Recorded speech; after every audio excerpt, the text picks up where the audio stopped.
me rassurer. C'est la force de notre amour. Ou à soupirer. Hélas, au milieu de ma joie, est-ce du regret? Dites-moi de m'avoir fait heureux. Regrettez-vous? Non, Valère, je ne regrette pas tout ce que j'ai fait pour vous.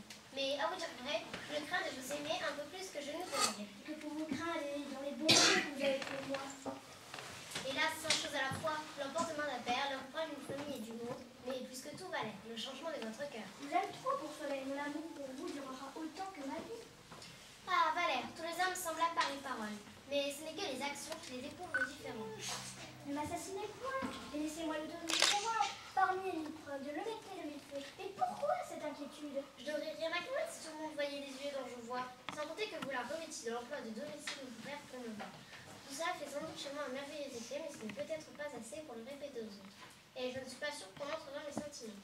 Ce me guide ma passion pour vous, et la varlette de votre père est si connue de tous, ne serait qu'un obstacle sur le chemin de notre amour.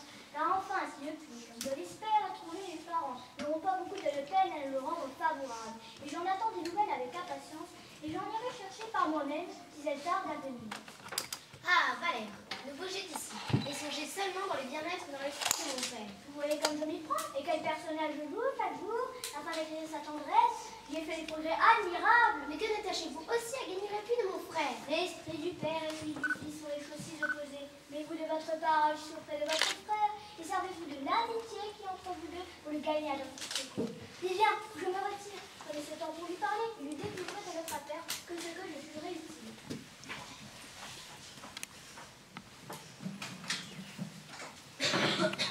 Je suis bien à l'aise de vous trouver seule, ma sœur, et je brûle de vous parler pour m'ouvrir à vous d'un secret. Je suis prête à vous entendre, mon frère. Qu'avez-vous à me dire?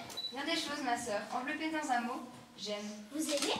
Oui, j'aime, mais avant que d'aller plus loin, je sais que je dépends d'un père, que le nom de fils me soumet à ses volontés, que nous ne devons point engager notre foi sans le bon consentement de ceux dont nous tenons le jour, que le ciel les a fait les maîtres de nos vœux, et qu'ils ont la sagesse pour eux, tandis que l'emportement de la jeunesse nous entraîne souvent dans des précipices fâcheux.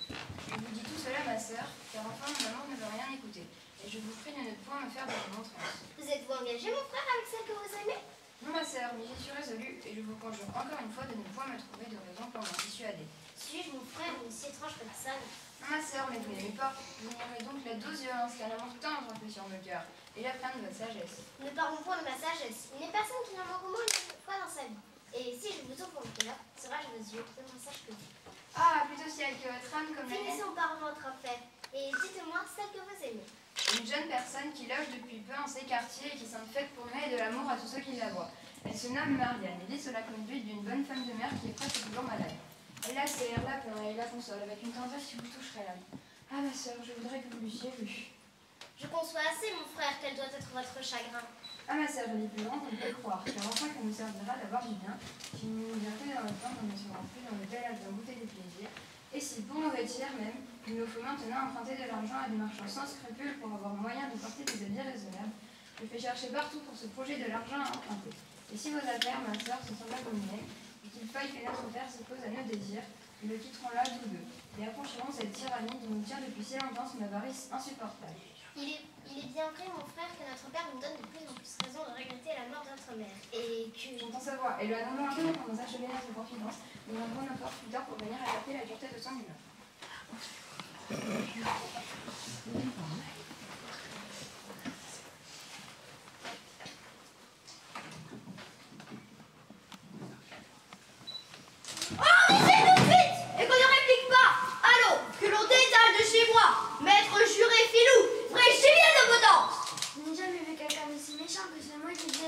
Tu murmures entre tes dents?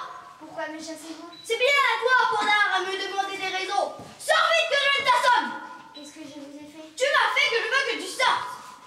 Mon maître, votre fils, m'a donné ordre de l'attendre. Va-t'en l'attendre dans la rue et ne sois point de ma maison planté tout droit comme un piquet à observer ce qui se passe. Je ne veux point avoir sans cesse un espion de mes affaires, un traître dont les yeux maudits assiègent toutes mes actions, dévore ce que je possède et furette de tous côtés pour voir s'il n'y a rien à voler. Comment diable voulez-vous qu'on fasse pour vous voler?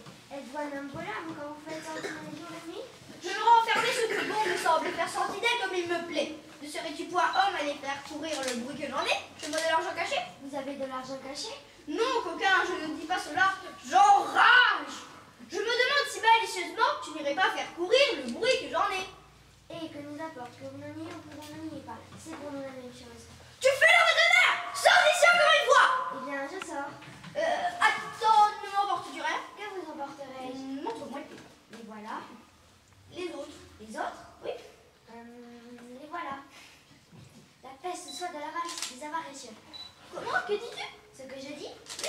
tu dis d'avarice et d'avaricieux? J'ai dit que la peste soit de l'avarice et des avaricieux. Et qui sont-ils? Des vilains et des ladres. Mais de qui veux-tu parler? Vous croyez que je parle de vous? Non, mais je veux que tu me dises à qui tu parles quand tu dis cela. Je parle à mon bonnet. Et moi, je pourrais bien te battre si tu ne te tais point. Allons, rends-le-moi sans te fouiller. Quoi? Ce que tu m'as pris. Je ne vous ai rien pris du tout. Assurément. Assurément. Adieu, bateau de tous les gars. Après la force, la chasse est... Je ne supporte plus de voir cette crapule-là.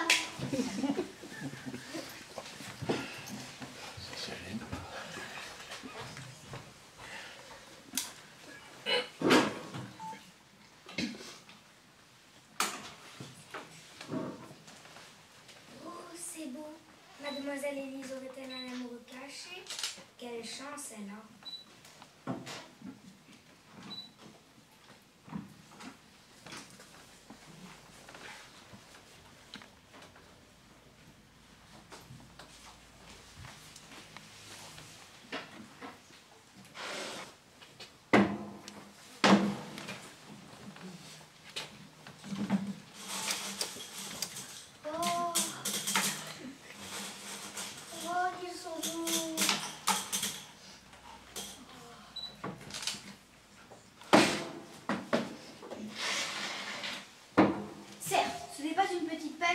Garder chez soi une grande somme d'argent et nous consomme juste ce qu'il faut pour sa dépense. Mais je me demande si j'ai bien fait d'enterrer 10 000 écus dans mon jardin. 10 000 écus en or chez soi est une somme assez... Oh, ciel, je me serais trahi moi-même. La chaleur m'aura emporté et je crois que j'ai parlé en raisonnant tout seul. Qu'est-ce? Rien, mon père. Y a-t-il longtemps que vous êtes là? Nous ne venons que d'arriver. Avez-vous entendu?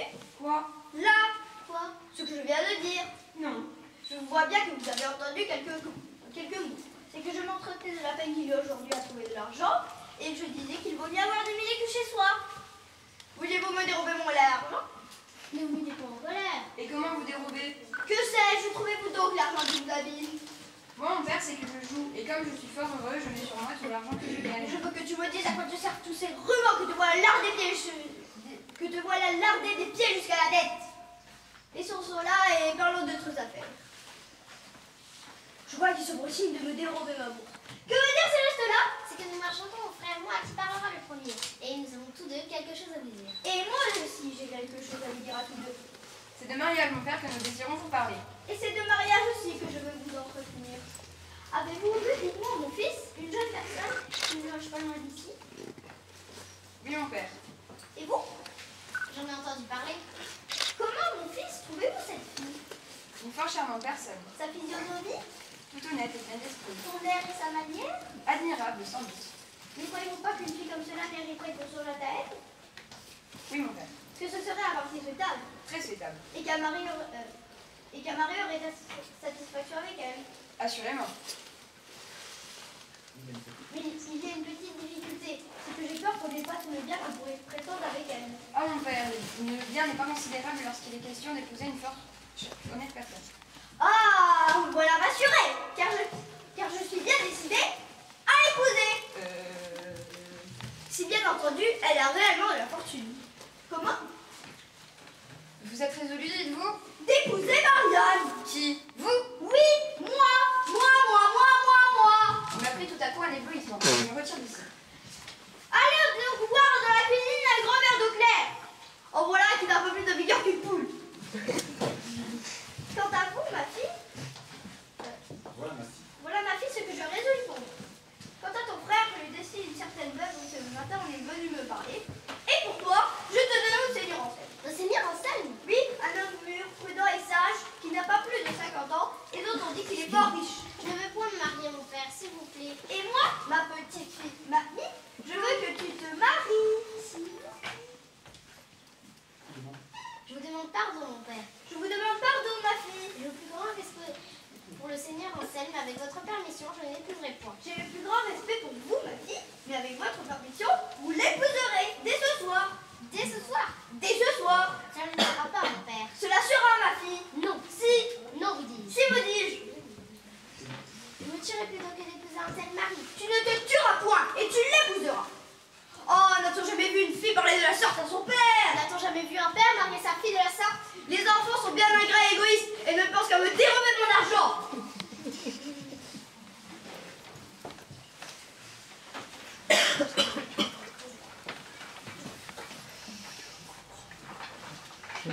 Ah, tu sais que tu es. Nous t'étions donc allé fourrer. Ne t'avais pas donné ordre. Oui, monsieur, et je m'étais rendu ici pour vous attendre de pied. Mais monsieur, votre père, le plus malgracieux des hommes, m'a chassé dehors malgré moi, et j'ai couru le risque d'être battu. Bon, comment va notre affaire? Les choses pressent plus que jamais. Et depuis que je ne t'ai vu, j'ai découvert que mon père voulait épouser Marianne. Votre père, amoureux. Oui, et j'ai eu toutes les peines du monde à lui cacher le trou d'où cette nouvelle mamie.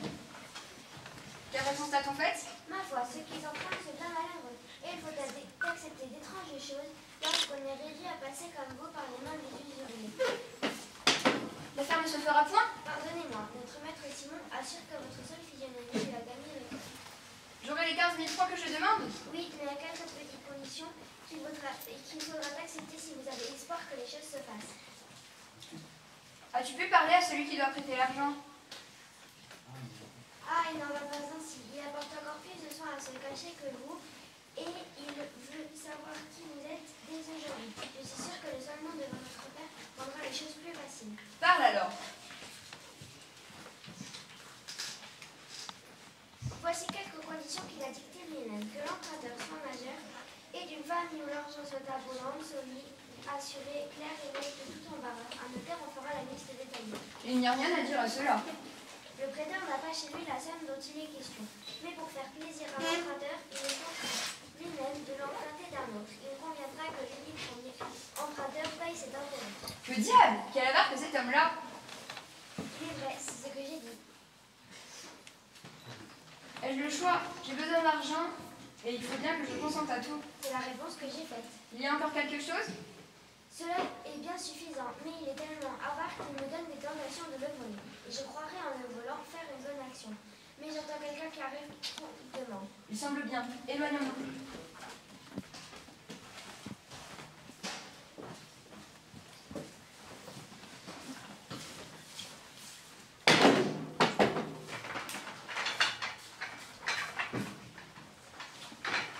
Oui, monsieur, c'est un jeune homme qui a besoin d'argent. Ses affaires le pressent d'en trouver. Il en acceptera toutes vos conditions.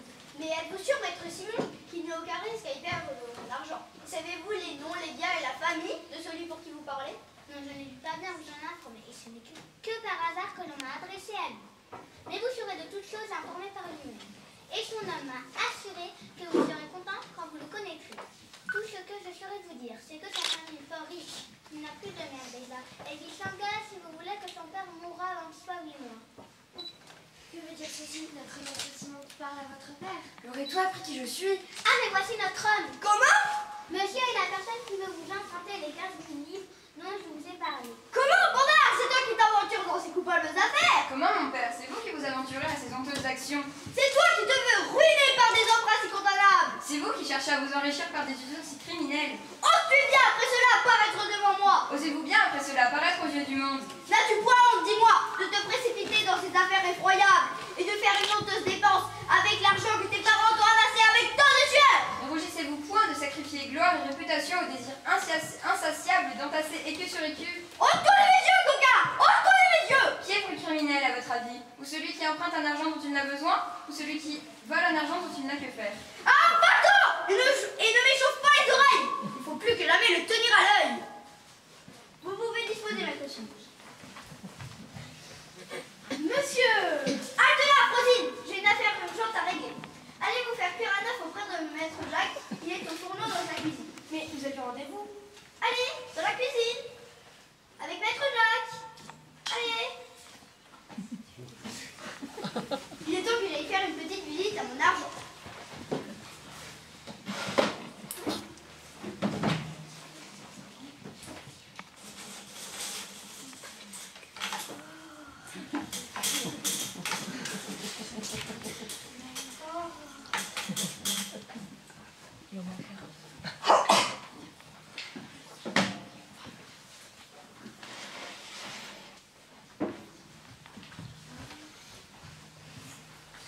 Mais qu'est-ce que c'est que cette histoire d'œuf?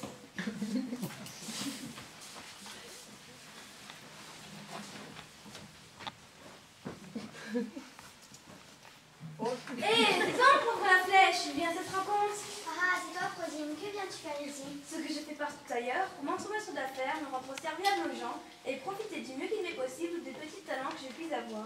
Tu sais que dans ce monde, il faut vivre dans l'adresse et que personne comme moi ne sait donner d'autres rentes que l'intrigue et que l'industrie. As-tu quelque négoce avec le patron du logis? Oui, je traite pour lui quelques petites affaires où j'espère une récompense. Lui, à ma foi, car il sera bien maligne si en tire quelque chose. Et je te donne avis qu'ici l'argent est fort cher. Il y a certains services qui m'apportent merveilleusement. Mais tu ne connais pas encore le Seigneur Aragon. Le Seigneur Aragon est de tous les humains, l'humain le moins humain. Donner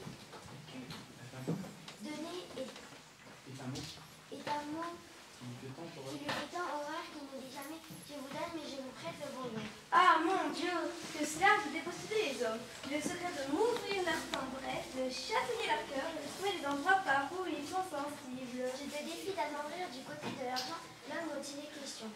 Et je te donne. En un mot, il aime l'argent plus que réputation, honneur et que vertu. Donner de l'argent lui arrache ses entrailles. Mais il revient, il me retire. Tout va comme il faut. Eh bien, qu'est-ce, Rosine? Ah mon Dieu, que vous portez bien et que vous avez là un vrai visage de santé. Qui, moi? Jamais je vous vu être si frais et si gaillard. Tous deux? Comment? Vous n'avez de votre vie été si jeune que vous êtes, et je vois des gens de 25 ans qui sont plus vieux que vous. Et pourtant, Rosine, j'en ai 60 bien compté. Qu'est-ce que cela à 60 ans? C'est la fleur de l'âge, cela, et vous entrez maintenant dans la belle saison de l'homme. Il est vrai, mais 20 années de moins ne me font pas de mal, je crois. Vous moquez-vous, vous n'avez pas besoin de cela. Vous êtes une pâte à vivre jusqu'à 100 ans. Tant mieux. Et comment va notre affaire? Faut-il le demander? Vous savez que j'ai pour les mariages un talent merveilleux. J'ai dit à la mère le projet de mariage que vous avez imaginé pour Marianne. Quelle réponse a-t-elle faite? Elle a pris la proposition avec joie et, quand je lui ai dit que vous souhaitiez que sa fille assiste à ce soir à la signature du contrat de mariage de votre fille, elle y a contenté son peine et me l'a confié pour cela. Mais Rosine, je suis obligée de donner ce soir à souper au Seigneur Anselme et j'aimerais bien que Joël me régale. Vous avez raison, un jour après le dîner, vous dites à votre fille en vue d'aller faire un tour à la foire et de venir ensuite au souper. Elles diront au mon carrosse que je leur prêterai.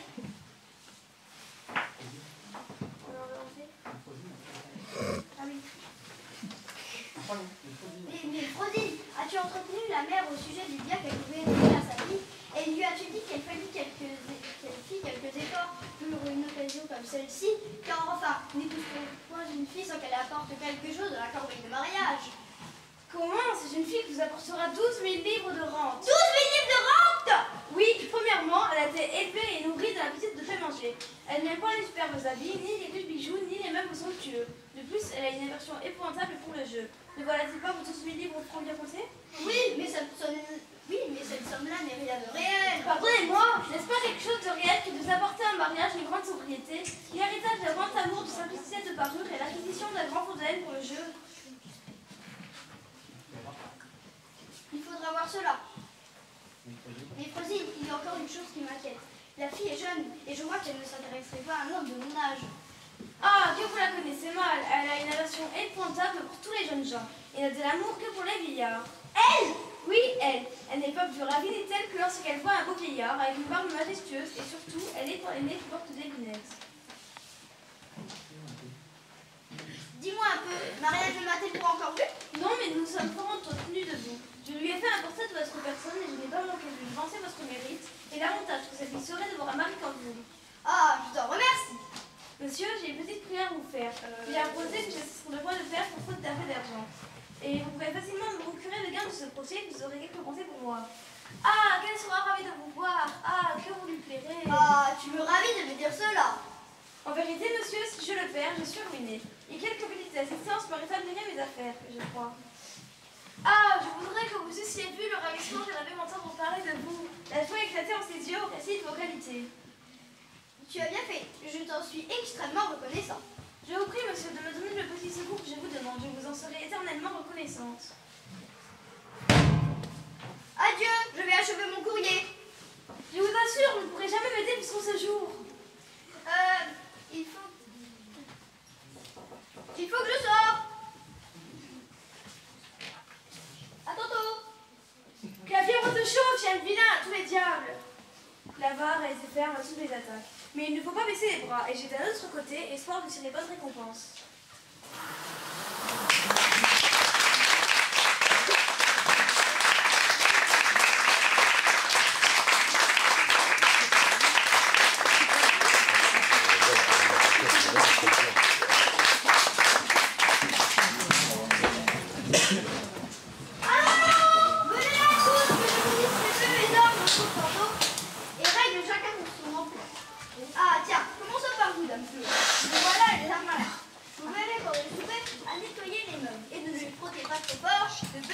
usé. Avec quoi les nettoierais-je?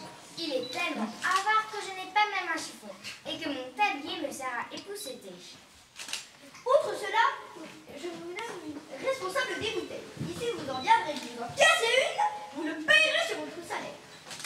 Vous, Bradawan, et vous, la merluche, je vous établis de la charge de rasser les verres et d'apporter de l'eau, mais seulement lorsqu'on aura soif. Attendez que l'on vous en demande plus d'une fois et n'oubliez pas de porter toujours beaucoup d'eau. Votre nez ne va-t-il pas freiner, monsieur? Vite, quand vous verrez les personnes arriver, et gardez bien de plier vos habits. Vous savez bien, monsieur, que le devant de mon fourgon est couvert d'une grande tache de l'huile de la lampe. Et moi, monsieur, je me porte avec toute par derrière et qu'on me verra bientôt les fesses. Cachez cela adroitement du côté de la muraille et présentez toujours le devant. Et vous, tenez toujours votre chapeau assis lorsque vous desservirez. Et vous, ma fille, vous aurez l'œil sur ce l'on desservira. Et apprêtez-vous à bien recevoir ma maîtresse qui doit venir vous visiter. Entendez-vous ce que je vous dis, ma fille? Oui, mon père. Et vous, mon fils, damoiseau, à qui j'ai la beauté de pardonner l'histoire de tantôt, ne lui faites pas mauvais visage. Moi, mon père, mauvais visage, et pour quelle raison? Nous savons bien ce que pensent les fils dont les pères se remarient, dont ils ont coutume de regarder ce qu'on appelle belle-mère. À vous dire le vrai, je ne puis pas vous promettre d'être bien heureux qu'elle puisse devenir ma belle-mère. Je vous mentirais si je vous le disais. Mais pour ce qui est de la bien recevoir et de lui faire bon visage, je vous promets de vous obéir ponctuellement sur ce chapitre. Prenez-y garde. Vous verrez que vous n'en aurez pas sujet de vous en plaindre. Faites donc. Vous ferez ça. Allez, allez, au boulot. Allez. Ah, maître Jacques, je vous ai gardé pour le dernier. Est-ce à votre cocher, monsieur, ou bien votre cuisinier que vous parlez? Enfin, monsieur l'un et l'autre. À tous deux. À qui t'aider le premier? Au cuisinier. D'accord, attendez bien, s'il vous plaît. Quelle cérémonie est cela?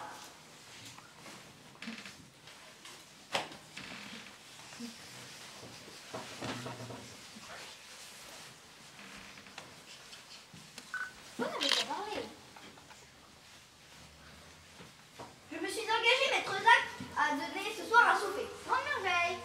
Nous fera-tu bonne chère? Oui, si vous me donnez bien de l'argent. Oh, de l'argent! Il semble qu'il n'y ait autre chose à dire que de l'argent et encore de l'argent! Je n'ai jamais vu des réponses à personne que celle-là. Voilà une belle merveille, faire bonne chère avec bien de l'argent. C'est une chose la plus aisée du monde. Et pour agir en Babylone, il faut pas lui faire bonne chère avec peu d'argent. Bonne chère avec peu d'argent? Oui. Car ma foi, monsieur l'intendant, il nous obligera de savoir ce secret de dépendre de mon office de cuisinier. Mais nous pensons de notre cavalier. Oh, tenez-vous! Qu'est-ce qu'il nous faudra? Voilà, monsieur votre intendant, qui vous fera bonne chère pour peu d'argent. Quel sera votre gens à table? Nous serons 8 ou 10, mais quand il y a mangé pour 8, il y en a bien pour 10. C'est la sente. Alors, on nous fera 4 potages, 5 assiettes, potage, entrée. Oh, traître! Vous l'avez traité toute une vie entière! Si. Encore! Est-ce que vous avez envie de faire crever tout le monde? Et monsieur a-t-il invité les gens pour les assassiner à force de mangeaille? Oh, mais il a raison! Apprenez, monsieur Maître Jacques, qu'il faut manger pour vivre, non pas vivre pour manger. Oh, que cela est bien dit. C'est la plus belle phrase que j'ai entendue de ma vie. Il faut vivre pour manger. Non, comment est-ce que tu dis? Qu'il faut manger pour vivre et non pas vivre pour manger. Ah oui, tu as entendu? Et qui est le grand homme qui a écrit cela? Je ne me souviens pas maintenant de ce nom, mais pour votre souper, vous avez qu'à me laisser faire. Je réglerai tout ça comme il le faut. Fais donc. T'as un changement de peine. Il faudra de ces choses qui sont peu chères et qui nous rassasient bien l'estomac. Des beaux haricots bien gras avec du bon pâté bien garni de marron. Reposez-vous sur moi. Monsieur, je ne sais pas supporter que la tarte plus longtemps. Et je sais que tout ce qu'on peut perpétuer sur le pain, le vin, le bois, le sel et la chandelle, ce sera pour vos gars. J'enrage cela. Quand je fâche tous les jours dans ce que vous dites en vous. Car enfin, je ne sens que de la tendresse pour vous. Et après mes chevaux, c'est allez, allez, allez, allez, allez. Pourrais-je savoir, vous, maître Jacques, ce que l'on est devenu? Oui, oui, si j'étais assuré que cela ne vous fâche point. Non, pas du tout. Si, si, monsieur, je suis sûre que je vous fâcherai. Non, au contraire, ça me ferait plaisir. Monsieur, puisque vous le voulez, je vous dis franchement que c'est un peu tout nouveau. Je me jette de tout côté sans intérêt à votre sujet. Celui-là raconte quand vous vous faites assigner le chat de votre maman pour vous avoir fait manger un reste de gilet de mouton. Celui-ci, que vous surprenez ému en demandant vous-même la bonne de vos chevaux, et que votre cocher, qui était celui d'un moment, vous donna tant jusqu'à le je ne sais comment de coups de bâton que vous ne voulez rien dire. Enfin, vous venez de vous êtes la rigueur de tout le monde. On ne parle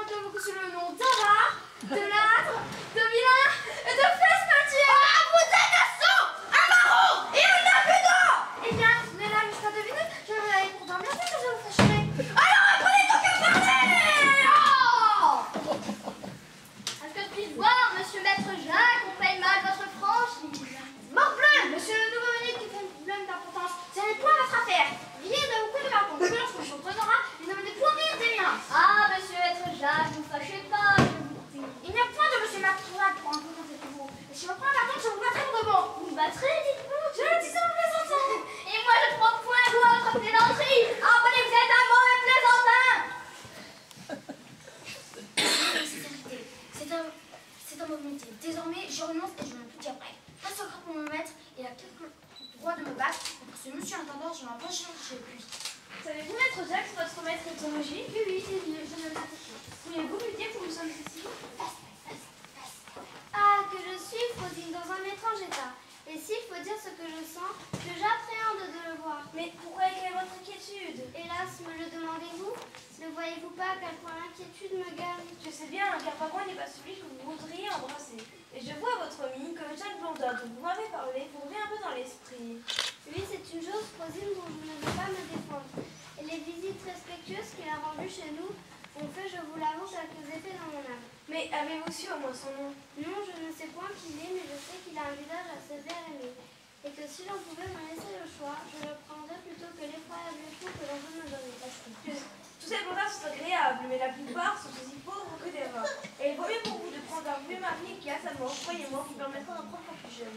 Mon Dieu, Frosine, c'est une étrange affaire lorsque pour être heureuse, il faut souhaiter ou attendre la mort de quelqu'un. Bon, qu'avez-vous de l'épouser qu'aux conditions que vous laissez veuve bientôt? Il serait bien impertinent de ne pas mourir dans 3 mois. Le voici en personne! Ah, Frosine, quelle figure! Ne vous offensez pas, ma belle. Je viens à vous avec des lunettes, car c'est avec des lunettes qu'on observe les astres. Vous êtes le plus bel astre qu'il y a dans la famille des astres. Rosine, elle aurait pour vous une témoin de point. Ce me semble C'est qu'elle a beaucoup de surprises. Et puis les filles ont toujours témoigné d'abord ce qu'elles ont dans l'âme. Tu as raison. Voilà belle mignonne, ma fille, qui vient vous saluer. Oh, quel homme déplaisant! Que dit la belle? Et on se trouve admirable. Ah, c'est trop d'honneur que vous me faites là, adorable mignonne. Quel animal! Je vous remercie de ces beaux sentiments. Je ne puis plus tenir. Voici mon fils qui vient vous faire un bébé. Ah, Frosine, quelle rencontre! C'est justement celui dont je t'ai parlé. L'aventure est merveilleuse. Je vois que vous vous étonnez de me voir de si grands enfants, mais je serai bientôt défait de l'un et de l'autre. À vous dire le vrai, madame, c'est une rencontre à laquelle je ne m'attendais pas. Mon père ne m'a pas plus surpris lorsqu'il m'a dit tantôt le projet de vous épouser. Je puis dire la même chose. C'est une rencontre imprévue qui m'a surprise tout autant que vous, et je ne m'étais point préparée à une pareille situation. Il est vrai que mon père ne peut pas faire un plus beau choix. Je n'ai pas que de vous voir, je ne puis pas vous promettre d'être bien heureux que vous puissiez devenir ma belle-mère. Voilà un compliment bien impertinent. Et moi, pour vous répondre, sachez que si vous auriez du déplaisir à me voir votre belle-mère, je n'en aurais sans doute pas moins à vous voir mon beau-fils. Elle a raison. À son compliment, il faut une réponse de même. Je vous demande pardon de l'impertinence de mon fils. C'est un jeune sot qui ne sait pas encore la conséquence des paroles qu'il dit. Je vous promets que ce qu'il m'a dit ne m'a point du tout offensé. Au contraire, il m'a fait plaisir de m'exprimer ainsi ses véritables sentiments. C'est beaucoup de bonté à vous de vouloir ainsi excuser ses fautes. Le temps le rendra plus sage et vous verrez qu'il changera de sens. Non, mon père, je ne suis point capable d'en changer, et je prie instamment madame de le croire. Mais voyez qu'elle est extravagante. Il continue encore plus fort. Voulez-vous que je trahisse mon cœur? Encore. N'avez-vous pas envie de changer de discours? Eh bien, puisque vous le voulez, souffrez, madame, que je me mette ici à la place de mon père, et que je vous avoue que je n'ai jamais rien vu dans le monde d'aussi charmant que vous, que je ne conçois rien d'égal au bonheur de vous plaire, et que le titre de votre époux est une gloire, une félicité que je préférerais aux destinées des plus grands princes de la terre. Doucement, mon fils, s'il vous plaît. C'est un compliment que je fais pour vous à madame. Mon Dieu, j'ai une langue pour m'expliquer moi-même. Je n'ai pas besoin d'un procureur comme vous. Avez-vous jamais vu, madame, un diamant plus vif que celui que vous voyez que mon père doit? Il est vrai qu'il brille beaucoup. Il faut que vous le voyiez de près. Il est fort beau sans doute et jette quantité de feu. Non, gardez-le, madame, c'est un présent que mon père vous a fait. Moi? N'est-il pas vrai, mon père, que vous désirez que madame le garde pour l'amour de vous? Je ne veux point. Comment? Il s'en voudrait de le reprendre. J'enrage. Vous voyez, il se désespère. Bourreau que tu es. Mais mon père, ce n'est pas ma faute. Je fais ce que je puis pour l'obliger à la garder, mais elle est obstinée. Le coquin. Gardez-la pas puisque monsieur le veut. Pour ne pas vous mettre en colère, je la garde maintenant. Je prendrai un autre temps pour vous la rendre. Monsieur, il y a un homme qui veut vous parler. Dites-lui que je suis occupée et qu'il revienne une autre fois. Il dit qu'il vous apporte de l'argent. Ah, je vous demande pardon. Je m'en vais. Monsieur! Je suis mort. Qu'est-ce, mon père? Vous êtes aimable? Le traître, il a reçu de l'argent de mes députeurs pour me faire rompre le cou.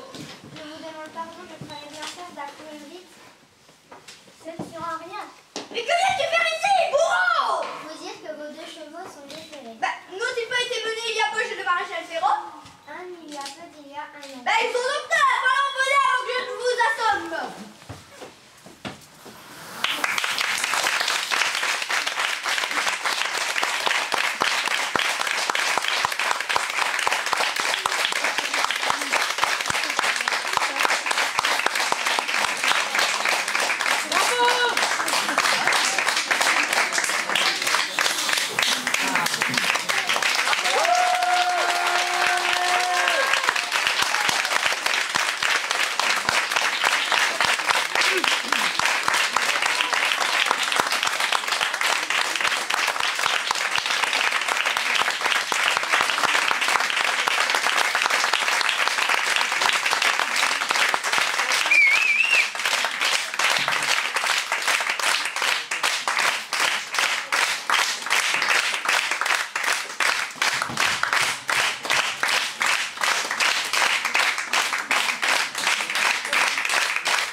Applaudissements. Donc, c'était la dernière représentation pour cette année de l'AVA inspirée de Molière, parce qu'on l'a un petit peu trafiqué, mais pas tant que ça.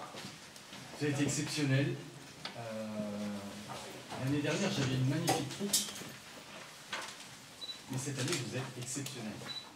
Parce que vous avez fait une performance en quelques jours, vous êtes réveillés d'un seul coup, et vous m'avez montré que finalement, j'avais raison dès le départ de croire qu'on pouvait y arriver. Et je pense que l'année prochaine, on y arrivera et que ce sera encore mieux. Parce que je sens à chaque représentation que vous êtes meilleur à chaque fois, que votre personnage est encore à chaque fois mieux compris et mieux interprété. Et je vous félicite moi aussi.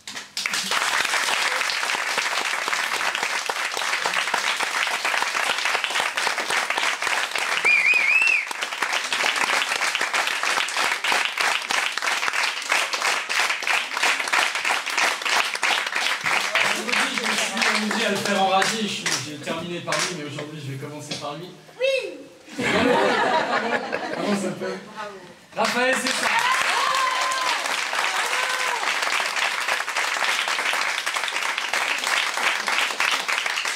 Dans le rôle d'Élise, Maëlle de Gonville.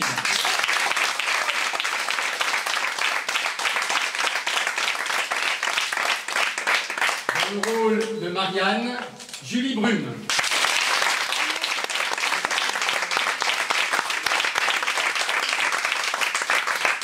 Dans le rôle de Frosine, Perrine Litzelman.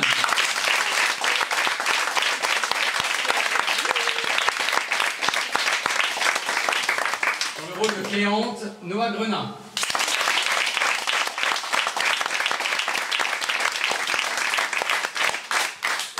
Dans le rôle de Maître Jacques, Théo Jelicic.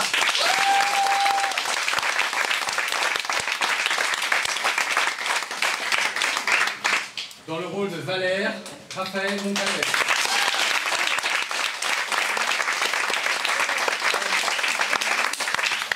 Dans le rôle de Dame Claude, Emma Vénan.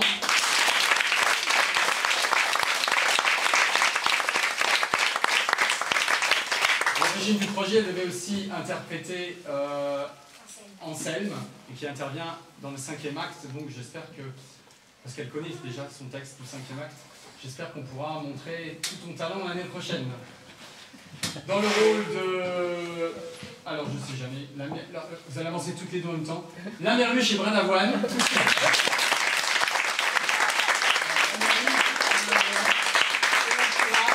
Et Élise Bulic.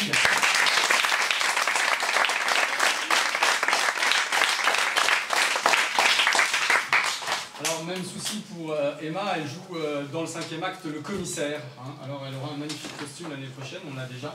Mais voilà, cette année, le commissaire n'est pas encore arrivé. Et dans le rôle de la flèche, Agathe Christie.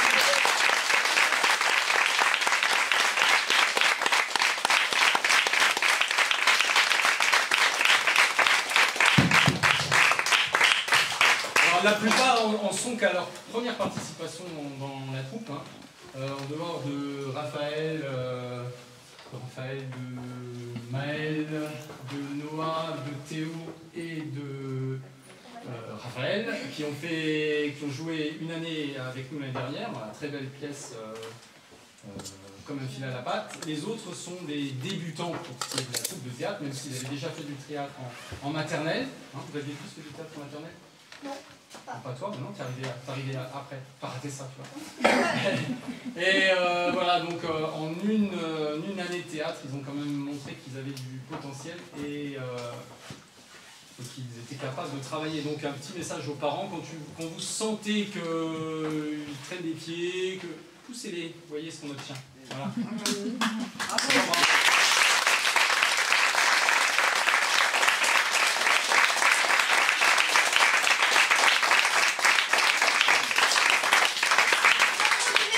Jean-Michel Clark.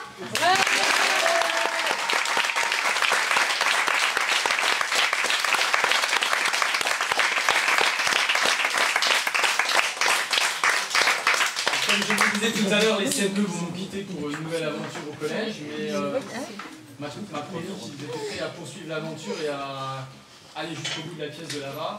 Donc nous aurons un peu d'avance cette année, et on espère faire une tournée mondiale. On pourrait commencer par Youth, par exemple. Et voilà, donc on peut envisager les choses différemment. Et voilà, c'est une belle perspective. On a les costumes, donc on pourra peut-être investir dans d'autres matériels et vous présenter un spectacle encore plus beau que celui de cette année. Voilà. Merci à vous d'être venus.